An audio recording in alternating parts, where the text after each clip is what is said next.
Hola querida audiencia, Dios me los bendiga, hermanos en Cristo, un abrazo, Dios me los bendiga también. Si estás pasando por el canal por primera vez, suscríbete y hazle clic a la campanita para que no te pierdas los próximos videos que vamos a estar subiendo. Hoy quiero compartir con ustedes un video cortito pero muy importante. Quiero compartir con ustedes el bendito problema que tienen los testigos de Jehová al interpretar un pasaje. También sucede en el catolicismo. ¿Por qué los testigos de Jehová no pueden entender las escrituras? Porque no entienden de contexto. Hoy voy a dar algo así rapidito para ver si pueden captar el punto de qué es un contexto. ¿Ok? Por ejemplo, ahorita vamos a ir a Hebreos 1:6 y vamos a entender por qué el autor de Hebreos está diciendo que todos los ángeles de Dios adoren a Jesús, ¿ok? Ahorita vamos a ir para allá, pero les voy a dar un ejemplo más de lo que es un contexto. Por ejemplo, en la Biblia aparece el término se levantó, ¿ok? Se levantó son dos palabras, pero en griego es una, ¿ok?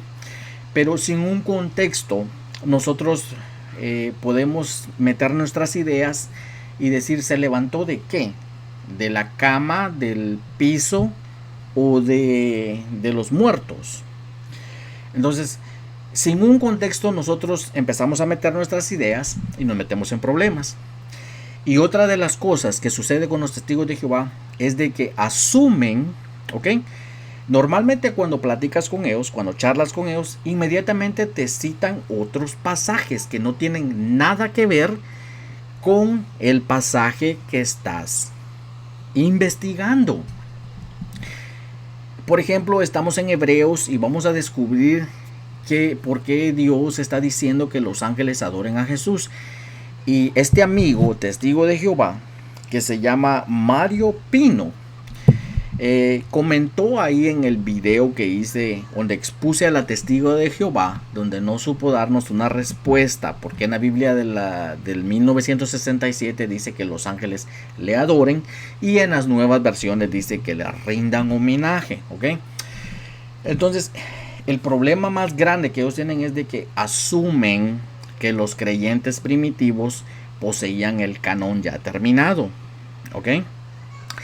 Y si pensamos un momento en eso, cuando Pablo escribe Hebreos, ¿cómo es que cómo sabemos de que ellos ya poseían el Evangelio de Juan y que tenían todo recopilado? No, la diferencia de años entre una carta y la otra es a veces 5 años, a veces 10 años, ¿ok? Entonces, ese es el bendito problema con ellos. Asumen de entrada que los creyentes primitivos tenían todo el canon ya completo. Ahora,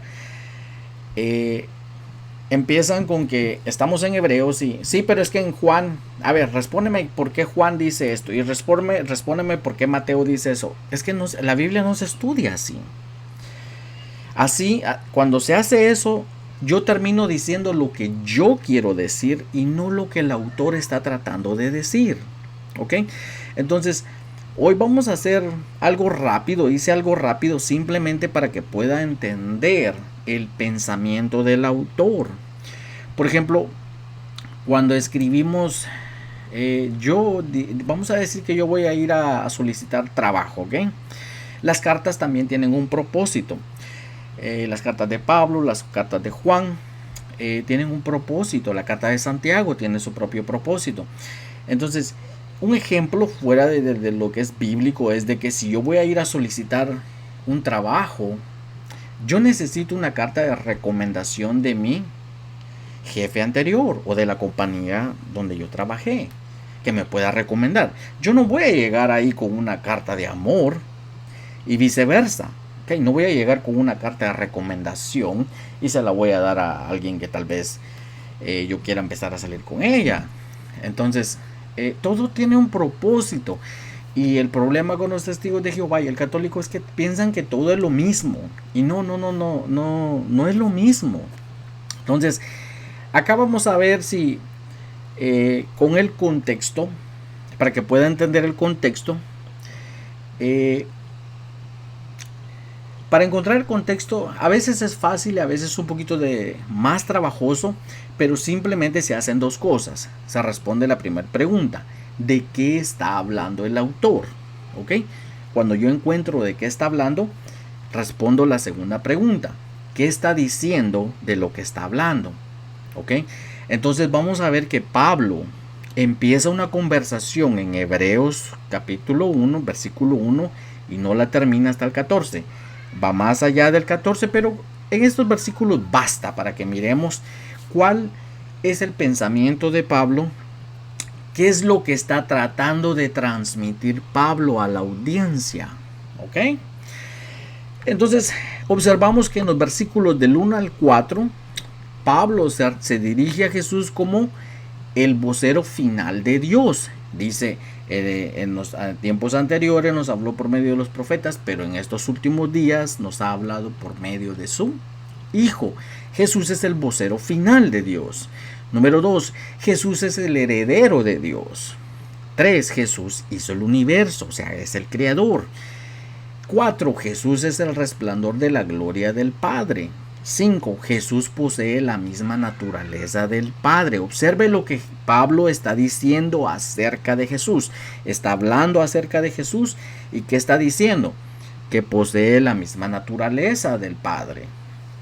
Ya podemos empezar a entender el pensamiento de Pablo. Número 6. Jesús es el sustentador de todas las cosas, dice. Aquí tenemos que hacer una pregunta. ¿Cómo un ángel, por muy elevado que sea, va a sustentar todas las cosas? Número 7. Jesús es el que purifica los pecados del mundo. No hay obras, ya no ni obras de caridad, ni obras de beneficencia, o no sé cómo le va a llamar, pero lo único que purifica los pecados del mundo es Jesucristo, la sangre de Jesús, dice Pablo. Número 8. Jesús es mejor que los ángeles. Entonces ya empezamos a entender el pensamiento de Pablo. Observe las 8 cosas que nos dijo en 4 versículos, y hay más, pero vamos a seguir porque el tiempo se nos va. ¿Okay? Del 5 al 9, ¿qué nos dice Pablo acerca de Jesús? ¿De quién está hablando? De Jesús. ¿Qué está diciendo acerca de Jesús? Número 9, que Jesús no es un ángel. Observen en el versículo 5, ¿a cuál de los ángeles dijo Dios jamás? O sea, Dios jamás le ha dicho a uno de los ángeles, tú eres mi hijo. Por ende, Jesús no es un ángel. Y ya nos dijo que posee la misma naturaleza del Padre. Número 10, Jesús es el primogénito, dice Pablo. Pero como ya Pablo ya nos dijo que Jesús posee la misma naturaleza del Padre, es obvio que tenemos que entender la palabra primogénito en el contexto de que Él es superior en rango. Número 11, Jesús recibe adoración. Número 12, Jesús posee un trono. 13, Jesús es llamado Dios por nada más y nada menos que el Padre. ¿Cuándo Dios va a llamar a otro individuo, a alguien creado, Dios? No tiene sentido el argumento de Pablo. Jesús ha amado la justicia. Número 15, Jesús aborreció la iniquidad, dice Pablo. Entonces empezamos a ver el pensamiento de Pablo. Continúa Pablo en el 10 al 14 y nos dice que Jesús es el creador. ¿Ok? El 10 dice, y tú, Señor, en el principio pusiste los cimientos de la tierra y los cielos son obra de tus manos. Jesús es el creador. Número 17, Jesús es eterno. El versículo 11 lo dice, pero ellos perecerán, pero tú permaneces. O sea, solo Dios es eterno. Entonces Pablo, ¿qué está tratando de transmitir a la audiencia? Número 18, Jesús es inmutable. Observe lo que dice, pero tú eres el mismo, dice. O sea, Jesús nunca cambia. O sea, hasta donde tenemos entendido, Solo Dios es inmutable, Él es el único que no cambia, Él es el creador, Él es eterno, Él es inmutable. Y número 19, una vez más Pablo nos dice que Jesús no es un ángel. Otra vez en el versículo 13 dice, ¿a cuál de los ángeles ha dicho, siéntate a mi diestra? O sea, Pablo está haciendo una pregunta, ¿a cuál de los ángeles pues? A su audiencia les está preguntando, ¿a cuál de los ángeles le ha dicho alguna vez o jamás? Siéntate a mi diestra, o tú eres mi hijo. Entonces eso descalifica a Jesús que él sea un ángel.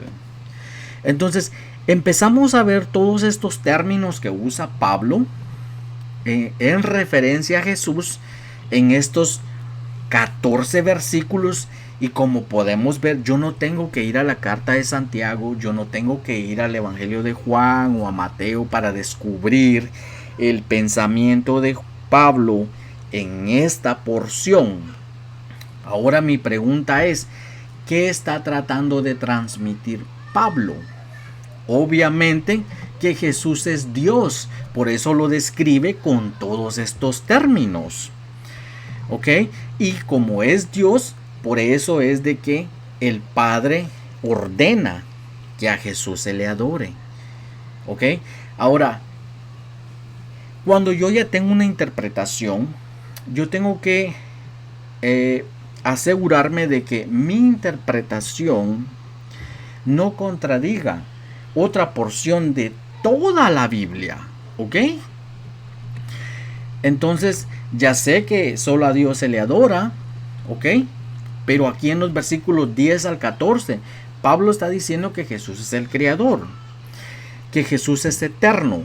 Esta referencia es sacada del Salmo 102, versículos 25 al 27. Yo ya hice un video de eso. En el Salmo está hablando de Jehová y acá está hablando de Jesús.